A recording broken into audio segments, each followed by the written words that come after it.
She didn't speak a single word the entire flight. Passengers forgot she existed. When, amidst the crisis, F-16 fighter pilots were frantically calling for assistance and the lethal A-10 Thunderbolt planes were taking to the skies to respond, this reserved woman exposed a shocking secret.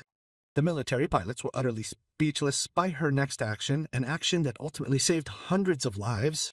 Before delving into this fascinating story, please drop a comment below letting us know which country you are watching from. And don't forget to subscribe to stay updated on our future incredible stories.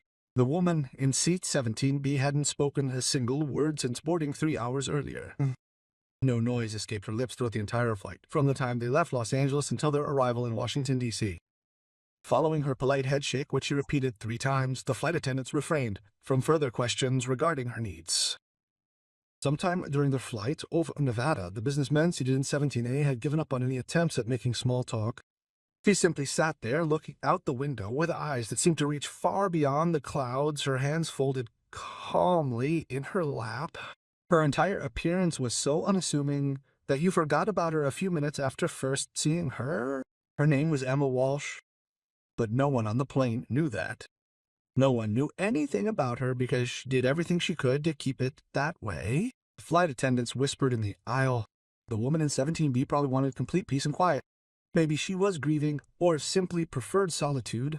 The elderly lady in 171 had once offered her a peppermint and received only a gentle smile and a slight shake of the head, whereupon she had immersed herself in her book again and forgotten the quiet woman. Even the child behind her, who had repeatedly kicked the seat, eventually stopped, because there was no reaction, no anger, no emotion, nothing that made the game exciting that no one could have known. Emma Walsh was not antisocial, nor was she grieving, nor was she lost in ordinary thoughts. She was always listening. Her ears were tuned to frequencies that most people never heard. Her brain analyzed the sounds and patterns that civilians would typically filter out as background noise. The hum of the engines told her that everything was running smoothly. Tiny changes in air pressure predicted weather conditions. The captain's announcements revealed stress levels and decision-making behavior. She took it all in, while appearing completely uninvolved, a habit ingrained in her nervous system by 12 years of military flight training that had made her one of the most feared close air support pilots in modern warfare. The Airbus A320 flew smoothly at 37,000 feet, and Emma continued her silent vigil by the window. She wore simple jeans and a gray sweater. No striking features, absolutely nothing to indicate that the unremarkable woman who not even bothered to order a drink had previously flown an A-10 Thunderbolt II aircraft through enemy-controlled airspace, delivering precise fire to protect besieged ground units. These hands, now lying peacefully in her lap, had once held the trigger of the most potent rotary cannon ever attached to an aircraft. From this powerful weapon, thousands of Drakerum shells were unleashed, their accuracy saving the lives of countless individuals fighting across battlefields spanning 3 continents. But that was a different life, one that Emma had left behind 6 months ago, or had tried to leave behind. The thing about being an A-10 pilot was that it wasn't something you could just put aside. You were always an A-10 pilot. This aircraft got into your blood, into your bones, into the way you saw the world. While F-16 pilots thought about speed and air supremacy, while CW bombers thought about strategic targets, A-10 pilots thought about only one thing, the soldiers on the ground, always the ground troops. Each and every mission, every training exercise, and every instant spent in the cockpit was dedicated to the sole objective of protecting the lives of the soldiers, even in the face of the most dire circumstances. Just shedding the uniform didn't magically wipe away that particular mindset, not at all. The flight attendant walked by again, barely sparing a glance at the quiet woman in 17B who needed nothing and said nothing. Emma relished being invisible. After years of Reaper 6, the approaching hailer of enemies, sending allies into a panic and cheering complete inconspicuousness felt like a vacation. There was no radio traffic whatsoever. No orders, no shouted coordinates from a commander under fire. No frantic pleas for air support from troops facing imminent annihilation. Just silence, clouds, and the peaceful hum of a commercial airliner that would never see war. The silence, however, would eventually come to an end in a manner absolutely unforeseen by any of those on board the ship. The first sign came over Emma's phone. Just like everyone else, she left her phone in flight mode. However, her old military connections knew how to reach her via emergency channels that didn't depend on the civilian networks. Once the phone vibrated, then twice more, and finally encrypted messages came up, sending chills down her spine. She read quickly, without moving. Her posture remained calm, as her mind instantly shifted from civilian mode to combat awareness. Military emergency, 200 miles northeast. Hostile ground situation.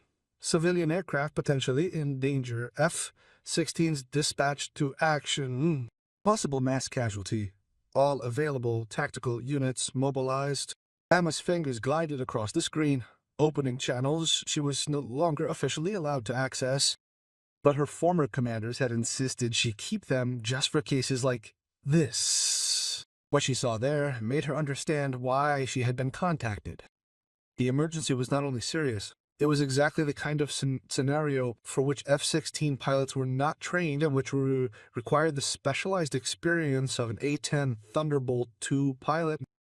A terrorist cell had taken over a remote airfield that was serving as an evacuation point for American civilians fleeing a suddenly escalating political crisis. Hundreds of civilians were trapped while the enemy used heavy weapons to prevent any rescue. The F-16 Fighting Falcons had taken off because they could react the fastest. They could reach the crisis zone in minutes with their immense speed and firepower. But F-6s were air superiority fighters, built to dominate the skies, engage other aircraft, or conduct targeted strikes against strategic targets. They were not designed to fly low and support ground forces in close proximity. Through her encrypted link, Emma could hear the tactical radio traffic of the F-16 pilots, Adinkas. The leader's voice sounded tense and frustrated. Command, here, Falcon 1. We have visual contact with the target area. Several enemy positions with heavy weapons surrounding the airfield. Heavy weapon. The civilians are unfortunately trapped within 3 hangars located on the north side. We cannot engage with our current armament without unacceptable risk to civilians. The targets are too close. We need close air support units. We need A-10 capabilities. Repeat, we need Wardwog support. Now, a second voice spoke up. Falcon 2, command. These guys are bunkered down in flag positions. They know we are fast flyers and are using the civilians as shields. Standard F-16 tactics won't work here. We're talking about a low and slow scenario, fire support at dangerously close range. That's not our mission. Where are the A-10s? Emma's jaw tightened slightly, the only visible sign of her internal reaction. She knew exactly what the F-16 pilots were up against. The F-16 Fighting Falcon was an incredible aircraft, one of the most successful fighters in the world, with speeds exceeding Force 2 and advanced weapon systems, but it was built to strike quickly and disappear again. The pilots trained for dogfights, high-speed bombing, and precision strikes on fixed targets, not for what was about to happen. They had not trained for the grueling, dangerous, low-level, close-air support operations that defined A-10 missions. The A-10 Thunderbolt II, the aircraft Emma had flown for more than a decade, was the opposite in almost every way. Slowly subsonic, designed to circle battlefields for hours on end, providing continuous support to troops in combat. Its armor withstood direct hits through flag stand. Its 30mm Gu-8 Avenger cannon could destroy tanks, fortified positions, and enemy vehicles with devastating accuracy. Above all, A-10 pilots trained constantly for close-range missions, where friendly forces were just meters from enemy positions, and a single mistake could kill the people they were trying to protect. The tactical frequency crackled again. Command Falcon 1. We are not equipped or trained for this mission. Our weapons are too powerful and too fast for this operating environment. We need gun runs, low-level passes, and sustained fire on multiple scattered targets. We need to avoid 3 separate civilian locations. This requires A-10 skills and A-10 pilot training. Bodhi, what is the arrival time of the Warthog assets? The command response made Emma close her eyes, briefly. Falcon 1, the nearest A-10 squadron is currently at least 3 hours away. They are currently conducting training in another area of operations and will return as soon as possible. You must maintain cover until they arrive. 3 hours. Emma knew what that meant. The F-16 pilots would circle overhead, unable to intervene effectively, while the enemy either killed the civilians or prepared positions that would make even an A-10 attack far more dangerous. Every minute without proper close air support increased the casualty rate. These were the kinds of situations that created the desperate radio calls she had heard so many times in her career. Ground forces or civilians screaming for help, while the aircraft flying above couldn't provide adequate support. Falcon 1's voice echoed back, and now Emma heard something she recognized immediately. The controlled fear of a pilot who knew people were dying, and his resources were beyond saving them. Command, we can't hold this position for 3 hours. The Tango are already closing in on the civilian positions. We need someone to coordinate close air support. We need someone to talk us through A-10 tactics for F-16 capabilities. We need a Warthog driver as an advisor immediately. At that moment, Emma made her decision.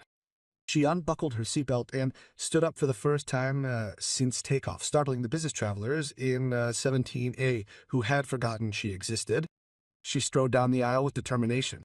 Her quiet passivity had given way to a focused determination that made people involuntarily move out of her way. The flight attendant looked up in surprise as the woman, who hadn't spoken a word, suddenly walked straight to the cockpit and knocked firmly on the door. The lead flight attendant stepped up to stop her.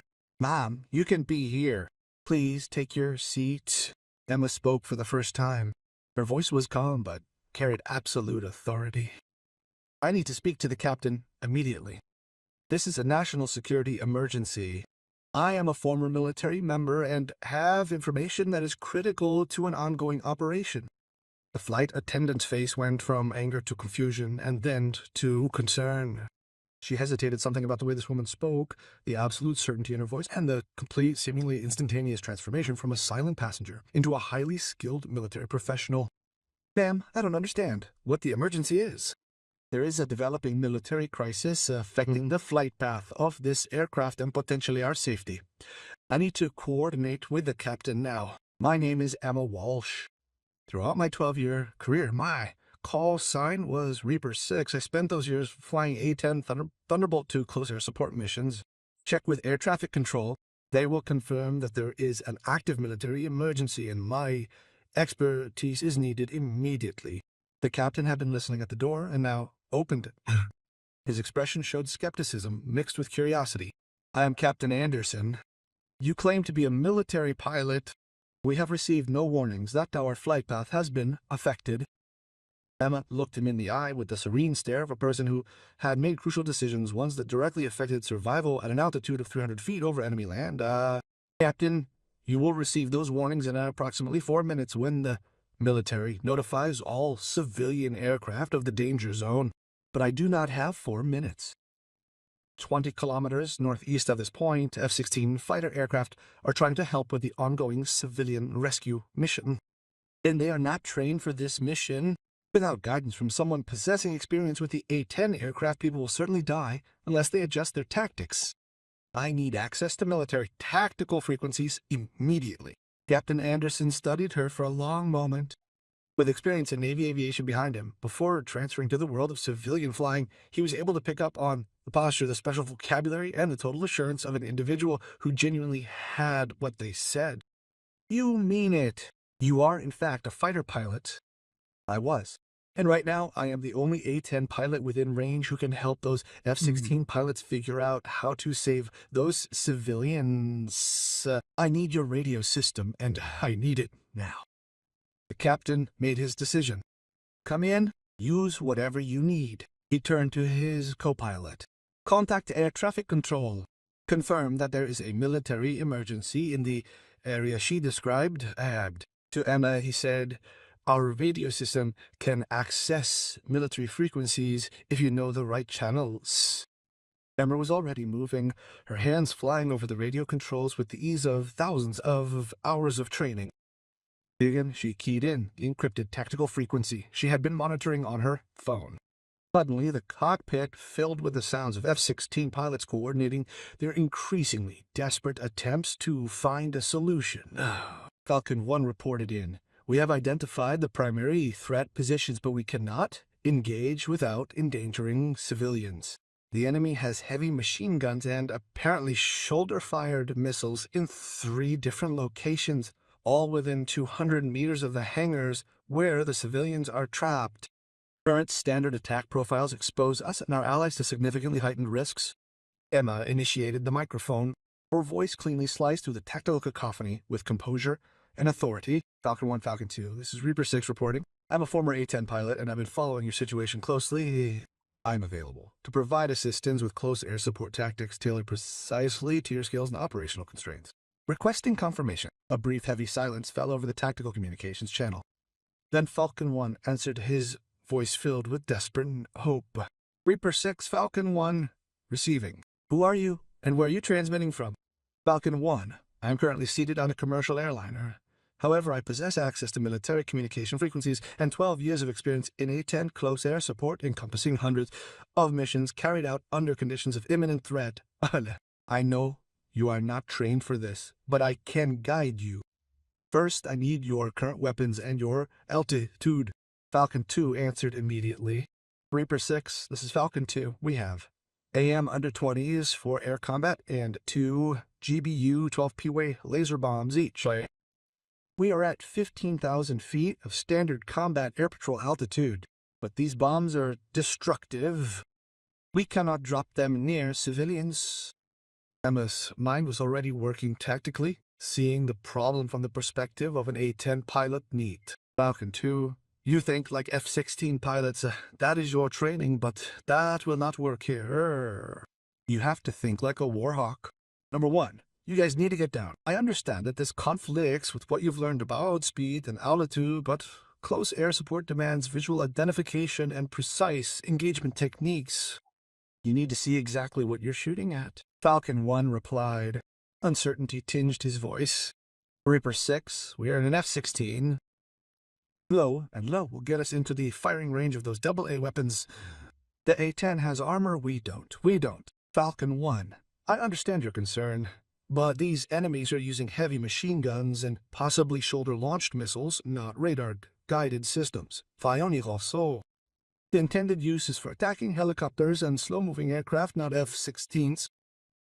Your speed is your armor. I'm going to teach you the 10 tactics of pop-up attacks. Enter at low altitude and high speed, popping up to quickly acquire your target, fire, and get back down before they can track you. This isn't your standard attack profile, but it'll work. Captain Anderson listened to the exchange with growing respect. Upon receiving confirmation of the military emergency from the co-pilot to air traffic control, the captain realized his silent passenger was being entirely truthful. He watched as Emma coordinated the tactical response with the composure of someone who has done this countless times before. Emma continued, her voice calm and professional. Falcon 1, Falcon 2, right. The A-10s are still 3 hours away, but we can prepare everything for their arrival while simultaneously protecting the civilians at this time. First, I need her to go low 500 FT and report back to me the detailed positions of all enemy positions relative to the civilian hangars using standard close air support reference points. Our handpits from the hangars. There was a response from Falcon 1 confirming everything. Emma could hear the unmistakable roar of the F-16's engine, the sound deepening as the pilot initiated a steep dive. Reaper 6, Falcon 1 descending to 500 FT. This feels wrong in every way, but trust you know what you're doing. Falcon 1, you're doing well. Remember, you have speed. They can't track you fast enough to get a safe lock. Make your pass. I need the intelligence afterwards. Climb back up for your safety. This is recon, not combat. During Falcon 1's low-altitude flight, the next 90 seconds were marked by a tense atmosphere. Emma could hear the concentration in his voice as he reported back. Reaper 6, I have 3 enemy positions. Primary threat is to hold from the main hangar, approximately 150 meters. Heavy machine gun in a fortified position. At the siege location, we've identified a secondary threat. It appears to be a technical vehicle armed with mounted weapons. Third threat at 1100 infantry with possible shoulder-fired missiles. The information was instantly processed by Emma, who then mentally visualized the battlefield exactly as she had done hundreds of times before. Well done, Falcon 1. Now here's the problem that you are currently facing. These positions are dangerously close to civilians. That's why you can't use your GBU-12s. But you're thinking about these weapons wrong. You're thinking about them as 500-pound bombs, which they are, but you're not thinking about accuracy. Falcon 2 interjected. Reaper 6, with all due respect, a 500-pound bomb is a 500-pound bomb. The blast radius doesn't matter how accurate we are. Wicked killer. Falcon 2, you're partly right. But that's what I learned in the A10 community. It's not just about the weapon. It's about angle, delivery, and target selection. GBU-1 bombs have the potential to be extremely destructive, yet they can also be used with remarkable precision. How are the enemy positions set up? Falcon 1 replied, the position ad to Dusselk is sandbagged and probably has metal sheets over it for cover. The technical at 7T is open. The infantry at Elfont are using abandoned vehicles for cover. Emma's eyes narrowed in concentration. Perfect. That's how we'll do it. The technical at Sibanon is your primary target because it's open and furthest away from the civilians. Falcon 2, you'll take this target with a single GBU-1, but here's the critical part. You'll bring it in at a shallow angle, not in a steep dive. Come in low, mark the target with the laser, and let the bomb hit nearly horizontally. That will deflect the blast energy away from the civilian position. There was a pause. Then Falcon 2 said, Reaper 6, this is not standard F-16 bombing procedure. We normally come in at a 45 angle or steeper for optimum accuracy. Falcon 2. I know this isn't standard for you, but in the A10, we learned that angle of attack is just as important as accuracy. Should your friendly status with danger close be active, a horizontal impact will yield a directional explosion effect. The fragments spread outward from the point of impact, but the main blast energy travels along the impact vector away from the civilians. That's applied physics in tactical situations. Captain Anderson whispered to Emma. Do you really think that's gonna work? Emma didn't take her eyes off the radios. Captain, I observed A-10 pilots deploying 2,000-pound bombs at a distance of just 50 meters from their own troops, adhering precisely to the same operational principles. The F-16's laser guidance is actually more accurate than what we had in the Warthog. The physics are right. The question is, can these pilots execute it? Falcon 2 spoke again, this time with determination instead of doubt. Reaper 6, Falcon 2. I'm setting up my approach now. Low altitude, low angle, horizontal impact on the technical at 7G. Target marking. Emma listened to the tactical calls as Falcon 2 made its attack. She could hear the tension in his voice, the uncertainty of doing something that went against his training. But she could hear in his voice his unwavering trust in her as he faithfully followed the directions of someone who had, in fact, flown these kinds of missions far more often than the vast majority of pilots could even imagine. Lock on target. Weapons disengaged. Tracking. Impact in 5 seconds. The explosion came over the radio as a distant rumble. Then Falcon 1's voice filled the channel with astonishment. Reaper 6. That was incredible. The technical is destroyed. The detonation was almost perfectly horizontal. Minimal fragmentation towards the civilian position. How did you know that would work? Falcon 1. I've been doing close air support since you learned to fly. The weapons are different, but the principles are the same. The most dangerous threat is now eliminated, and we've shown the other enemies that they are capable of delivering effective attacks. That changes their tactical calculations. They thought they were safe because they were using the civilians as cover.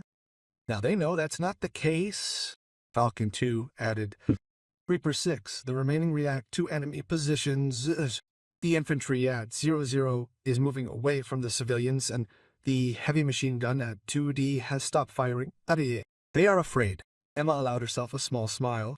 Fear is a tactical advantage. This is how it goes from here. Falcon 1, execute a further low-level flight, and I require you to open fire with your onboard cannon. Not to destroy anything, but to make a statement. Falcon 1 sounded confused. Reaper 6, the F-16M6 features a 20mm cannon. It is designed for air-to-air combat, not ground support. The GU-8, the A-10, is 30mm and is specifically designed for ground targets. Falcon 1, I understand your weapon isn't quite the Avenger, but it will suffice for our requirements in this situation. It's impossible for the enemy to distinguish between 20mm and 30mm when the snow drifts over their positions. You are going to make a run at the position at 200, but you are deliberately aiming so that your hits hit 50 meters from their position. You're not trying to kill them. You're showing them that you have the accuracy to kill them whenever you want. That's psychological warfare. Captain Anderson leaned closer. That's brilliant. You're using the threat of precision instead of actual destruction. Emma nodded, her eyes never leaving the radio. During close air support missions, the enemy's imagination can often prove to be the most potent weapon. If they think that we have the ability to place rounds precisely where we intend, they will break and flee, choosing not to test this theory. Falcon 1 was already lining up for approach. Reaper 6, Falcon 1 begins firing on position 2G.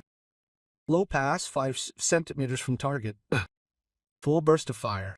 Coming over the radio, the sound of the F-16 gun resembled a relentless buzzsaw, shorter and possessing a higher pitch than the deep, almost earth-shaking roar of the A-10's GO-8 cannon. A sound nonetheless utterly terrifying to anyone listening in. Falcon 1 pulled up and reported hits 50 MPO ahead. The target, as instructed. The enemy position is Reaper 6. They are fleeing. The MG crew has abandoned their position and is running south, away from the civilians.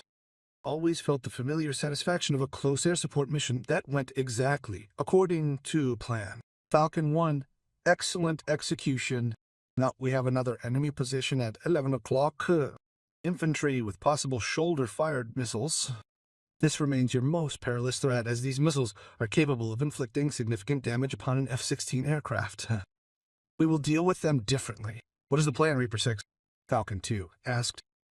Falcon 2, we will circle the target area at 15,000 feet and aim your laser at the 11 o'clock position. Do not engage, only mark.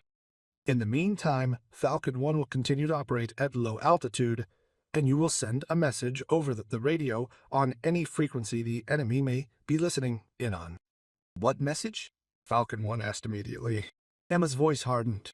You will tell them that they are currently being targeted by laser-guided munitions and that they have 60 seconds to drop their weapons and surrender, or they will be destroyed.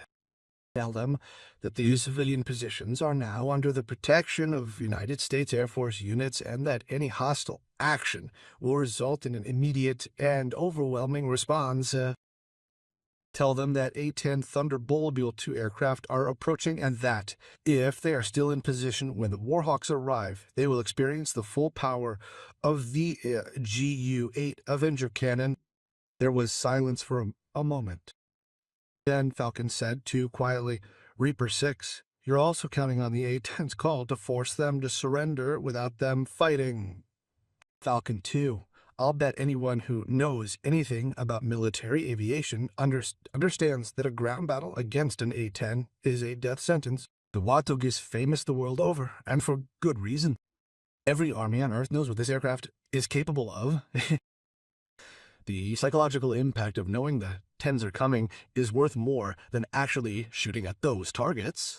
Falcon 1 transmitted the message on all frequencies. His voice carried the absolute conviction of someone proclaiming an inescapable truth. Emma listened as he explained in detail what would happen to anyone who remained in enemy positions when the Ains arrived. He described the 30-meter cannon that could destroy tanks, the ability to circle the battlefield for hours, and the armor that made the aircraft nearly invulnerable to their weapons. 90 seconds later, Falcon 1 reported back, almost reverent. Reaper 6. The infantry at 11 o'clock had just made their final stand. Drop your weapons and run. All enemy positions are now abandoned. The civilians are safe. You've just successfully managed a close air support mission utilizing F-16S aircraft as if they were A-10s. Will you accomplish that task without killing any of them, excluding the team with the technical skills? How is that even possible? Slowly, Emma leaned back, feeling the weight of the past 30 minutes sink heavily onto her shoulders. Falcon 1, close air support isn't just about destroying targets, it's about protecting people. In some situations, this necessitates the elimination of the enemy. In others, it suffices to instill such a degree of fear that they opt to flee instead of engaging in battle. The A-10 community has long since learned that the most effective weapon is the one that doesn't even need to be fired. You both learned that lesson today in F-16s. On the tactical command frequency, a crackle announced a new voice, that of a senior officer, joining the comms channel. Reaper 6, this is Colonel Martinez, commander of the 347th Fighter Wing. I've been monitoring this tactical coordination. Can you fully identify yourself? Emma straightened unconsciously. Old military habits. Colonel Martinez, this is former Captain Emma Walsh. Call sign Reaper 6, formerly of the 55th Fighter Squadron, 23rd Fighter Group. 12 years I flew A-10 Thunderbolt close air support missions prior to my retirement just 6 months ago from the service. I monitored the situation and gave tactical advice to the F-16 pilots based on my A-10 experience. There was a long pause. Then Colonel Martinez spoke again. His voice was somewhere between respect and disbelief. Captain Walsh, Reaper 6, your mission report just popped up on my screen. 43 close air support missions, Althun 700, combat hours in the A-10 Ponce, 3 distinguished flying crosses, 2 Bronze Stars. You are not just a former A-10 pilot, you are a legend in the close air support community. Any ground unit which participated in operations during its period of active duty is familiar with its call sign. When she announced that the Warthogs were coming, that wasn't an idle threat. They were conjuring up their own reputation. Emma felt uncomfortable with the praise. Colonel, I was just doing what any A-10 pilot would have done. There was a problem with the close air support for these F-16 pilots, and they needed someone who truly grasped the mission. Let's give the credit to Falcon 1 and Falcon 2. They followed instructions which conflicted with their established training. Falcon 1 came online. Reaper 6, with the utmost respect, we were forced to stand by and watch as civilians perished simply because we lacked the necessary equipment and adequate training. They gave us both. They taught us how to think like A-10 pilots, even though we were flying F-16s. That wasn't just tactical advice. That was combat flight training, condensed into 30 minutes of radio traffic. Colonel Martinez came on again. Captain Walsh, where exactly are you sending your signal from? It's coming from a civilian aircraft. Captain Anderson took the microphone from Emma. Colonel Martinez, this is Captain Robert Anderson, airline pilot. Captain Walsh is a passenger on my aircraft. As she was the only A-10 qualified pilot within operational range, she utilized our radio communication system to manage tactical coordination. Upon a review of the emergency situation, I gave her permission to use it. Captain Anderson, you did the right thing. Captain Walsh, the A-10 squadron is now just 90 minutes away, rather than the original 3 hours. You received your tactical assessment and have accelerated your return flight to maximum speed. When you arrive, you will find the situation already stabilized. Thanks to your coordination, the civilians are currently being evacuated under F-16 protection. Your bravery saved numerous lives today, all while remaining on your scheduled flight. Following her successful close air support mission, Emma experienced the customary blend of satisfaction and exhaustion that accompanies such operations. Colonel, the F-16 pilots did the real work. I merely helped them adapt familiar tactics. Falcon 1 and Falcon 2 deserve the credit. Reaper 6 responded to Falcon 2 immediately. We were trained for air superiority and precision strikes. You have us in real-time close air support instruction during a real emergency. We will carry that with us for the rest of our lives. We'll remember each time we see an A-10, the day a Warthog pilot during our flight on a passenger jet patiently taught us how to adopt the mindset of a Warthog pilot, to think as they think. Thank you. Further radio coordination took place over the next 20 minutes. During this time, Emma provided crucial assistance to Falcons 1 and 2 engines, setting up a secure perimeter around the evacuation point and managing the arrival of the A-10 squadron. Before they arrived, she gave detailed briefings covering the terrain, the abandoned enemy positions, and the best approach vectors for the Thunderbolts. She was, as always, meticulous in ensuring that every team member had the information essential for their survival and the successful completion of the mission. Finally, Colonel Martinez closed the tactical frequency. Reaper 6, we now have control of the situation. The civilians are safe. The A-10s are closing in to provide continuous air cover, and your coordination was noted as a significant contribution to this operation. On behalf of the United States Air Force and the civilians whose lives you saved today, thank you for your service, both past and present. Emma handed the microphone back to Captain Anderson and suddenly felt the weight of all the eyes in the cockpit. The captain looked at her with a respect that went far beyond the usual relationship between passenger and pilot. Captain Walsh, that was extraordinary. Right now, from inside a passenger plane, you've successfully coordinated a demanding military rescue mission using only a radio for communication and your 12 years of combat training. Listening to those F-16 pilots, it sounded like they'd willingly follow you to the gates of hell at your request.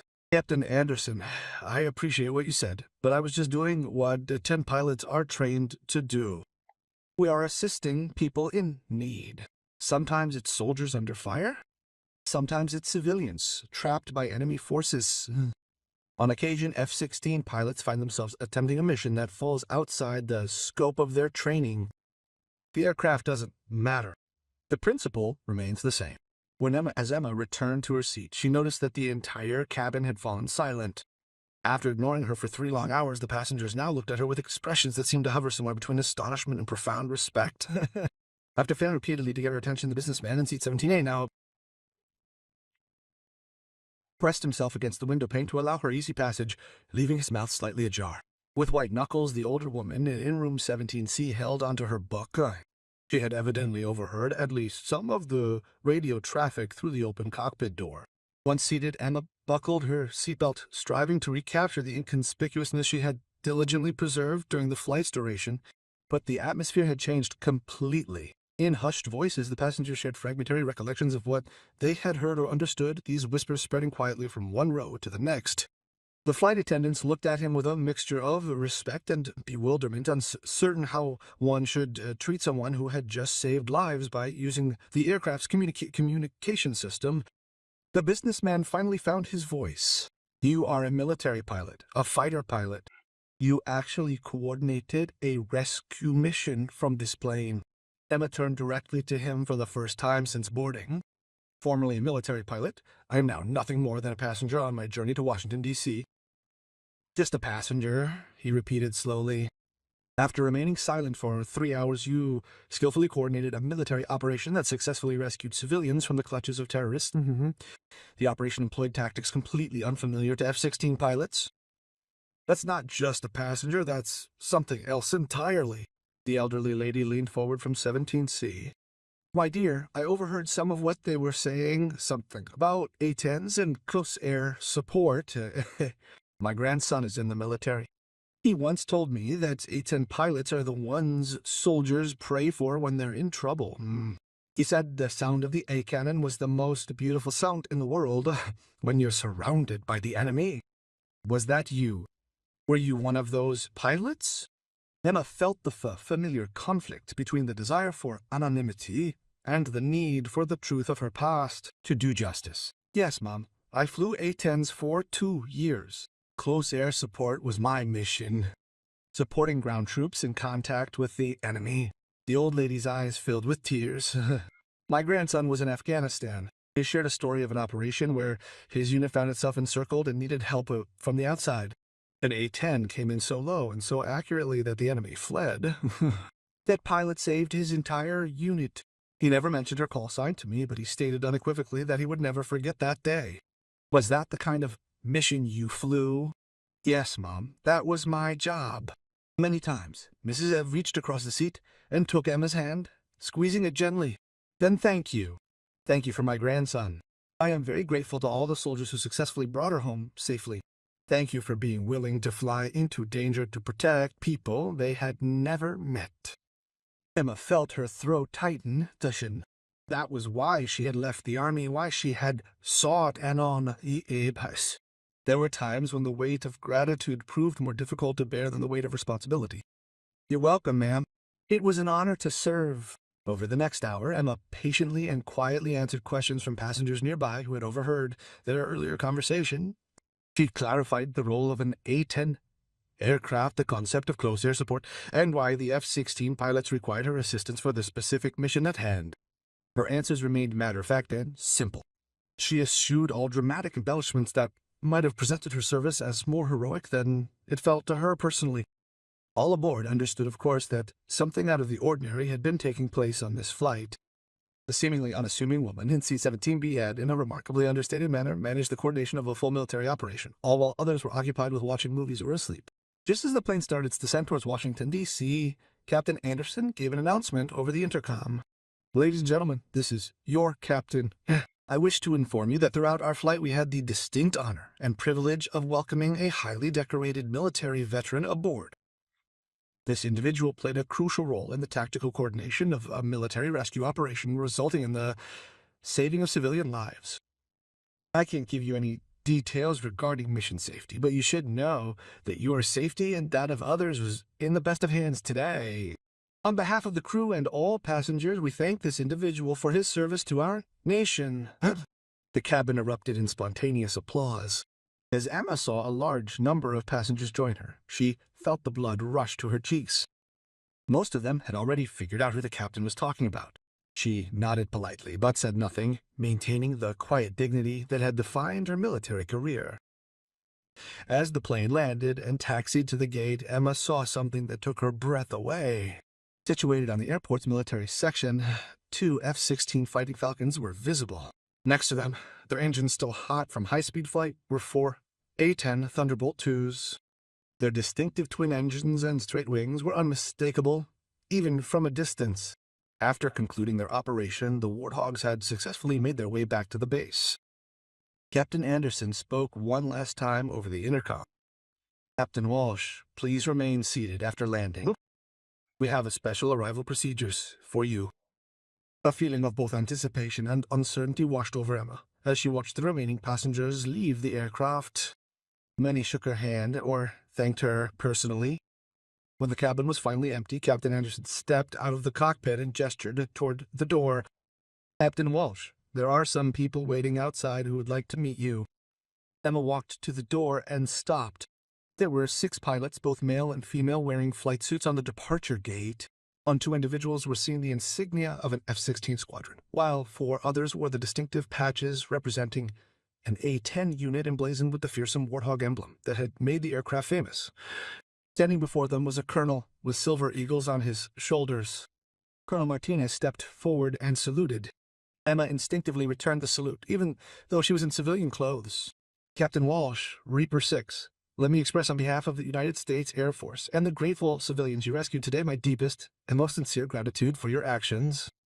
Because of your excellent tactical coordination, our F-16 pilots were able to successfully protect the evacuation operations. Utilize customized close air support tactics. The A-10 squadron arrived upon stabilization of the situation, allowing their specific skills to be effectively deployed. Their expertise filled a critical gap in our response. One of the F-16 pilots, a young man with the rank of captain, stepped forward. Ma'am, I'm Falcon 1, Captain Jake Morrison.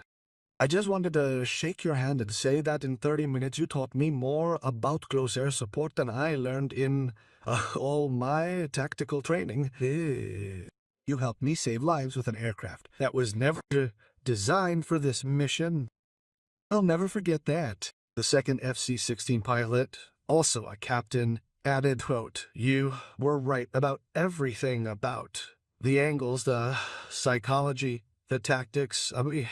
When we train in the future, we'll remember that sometimes you have to think beyond the intended purpose of your aircraft. You showed us that an F-16 can provide close air support if the pilot understands the principles. Thank you for that lesson. At that moment, the A-10 pilot stepped forward, and Emma felt a powerful wave of emotion wash over her as she saw the insignia and rank insignia they were wearing, badges she herself had worn for so many years. The lead pilot, a lieutenant colonel, extended his hand. Captain Walsh, it is an honor to meet you. My name is Lieutenant Colonel James Rodriguez, and I command the 55th Fighter Squadron. You were a member of our squadron. We still tell stories about Reaper 6. We received a radio message stating that you had assumed tactical coordination from a passenger aircraft using F-16s as if they were A-10s. We immediately launched our aircraft at full speed to observe. We were eager to witness your meticulously planned mission. It was flawless, madam. You applied close air support principles to a completely different type of aircraft with remarkable effectiveness. Today, you represented the A-10 community with distinction. Emma felt tears well up in her eyes for the first time. Colonel Rodriguez, the F-16 pilots have done the hard work. They have trusted leadership that went against their training, and they executed perfectly. The credit goes to them, ma'am. With all due respect, the credit goes to 12 years of A-10 experience that they've distilled into a real-time lesson in tactical leadership. Today, they proved that close air support doesn't depend on the aircraft. It's about principles, it's about mindset, it's about an absolute commitment to protecting people on the ground. The very essence of what defines an A-10 pilot lies in that commitment, and that identity will endure irrespective of the aircraft they fly or their position within the crew. Colonel Martinez then presented Emma with a small box. Captain Walsh, this isn't official yet, but I'm authorized to present you with a letter of commendation for your actions today. The formal award will follow through official channels, but I wanted you to know that your service didn't end when you took off your uniform. Today, they proved that Reaper 6 is always ready to go when lives are on the line. Emma accepted the box, but was lost for words. The colonel continued. Captain Walsh, I also have a question. The Air Force is always looking for experienced close air support pilots to serve as tactical coordinators and instructors. Your vast knowledge is of immeasurable value, and the clear demonstration you gave today is compelling evidence that you can successfully teach these principles to pilots operating any type of aircraft platform. Would you consider returning in an advisory capacity? We require people with the same mindset, those who identify solutions that preserve lives rather than simply eliminating targets. Emma turned her gaze first to the pilots who stood before her, and then, through the terminal's windows, she observed the A-10 aircraft. She had left the military for peace and anonymity. 3 hours had passed. She'd been seated in a passenger jet, working hard to go unnoticed, aiming to shed the responsibility and the intense weight of the fighting behind her. But when the call came, when lives were in danger, she had not hesitated. She had once again done exactly what she always had done. She had found a way to protect those individuals in need of protection. Colonel Martinez, may I consider that? Of course, Captain. Use all the time you require, but don't forget the exceptional skills you possess, the significant experience you bring, and the powerful instincts you demonstrated today. These qualities are extremely rare and exceptional. It took 12 years for the military to invest the resources needed to train her into the best close air support pilot. They showed today that this investment still yields substantial returns even after retirement. Having them back with us would be a genuine honor in any capacity that feels comfortable and suitable. The pilots guided Emma through the bustling airport terminal, their every step observed by curious travelers. These passengers couldn't help but wonder at the sight of a woman in civilian attire being escorted by a full contingent of 6 military pilots, along with what seemed to be a colonel. At the exit, the A-10 pilots insisted on one final gesture. Standing at attention, they performed a formal salute to their former squadron member, maintaining their position until Emma responded in kind. Lieutenant Colonel Rodriguez said quietly, Reaper, you can take the pilot out of the Warhog, but you can't take the war dog out of the pilot. Today, they proved that. The 75th Fighter Wing is proud to call you one of ours, now and always. If you ever need anything, call us. That's a promise from your squadron. As Emma left the terminal, she pulled out her cell phone and saw dozens of messages from former comrades who had heard about the mission. It spread quickly through the close air support community. Their actions had already transformed into a story, one that would be recounted in both the war room and during training sessions. An example of how the 10 principles could be applied to any situation if you truly understood the mission. She weighed Colonel Martinez's offer carefully as she was waving down a taxi to take her away. 3 hours before that, she had attempted to vanish, to make herself invisible, to leave the intense activity of the military aviation behind her. But the truth was, she had never truly left. The training was too deep, the commitment too strong, the protective instinct too powerful. When the F-16 pilots called for help and the Wardos responded, Reaper 6 had answered the call without hesitation. Emma smiled slightly as the taxi rolled out of the airport. The businessman in seat 17A had been right. She wasn't just a passenger. She would never be just a passenger. She was an A-10 pilot, trained to provide close air support wherever she was needed by whatever means she had at her disposal. This mission didn't end with retirement. It was an intrinsic part of her being, her very essence. The vibration on her cell phone signified one final message, this one from Falcon 1. The report indicated that Reaper 6 had just landed safely back at the base. My squadron commander would like to know if you would be willing to deliver a guest lecture on adaptive close air support tactics. We told him what you taught us today, and he thinks it should be part of our training program. Would you do that? Emma smiled again as she looked out the taxi window and saw an A-10 still on the military grounds. Hands. The businessman in seat 17A had been right. She wasn't just a passenger. She never would be. She was an A-10 pilot. And when the F-16 pilots called for help, Reaper 6 had answered. The oppressive silence was gone, the mission forging ahead. And somewhere above a battlefield she had never physically visited, ordinary people continued their lives. Their survival was due in part to the subtle yet powerful reminder offered by a quiet woman aboard a passenger aircraft, A-10 pilots. She made it clear remain A-10 pilots, regardless of their location or the passage of time. Their inherent nature remains steadfast.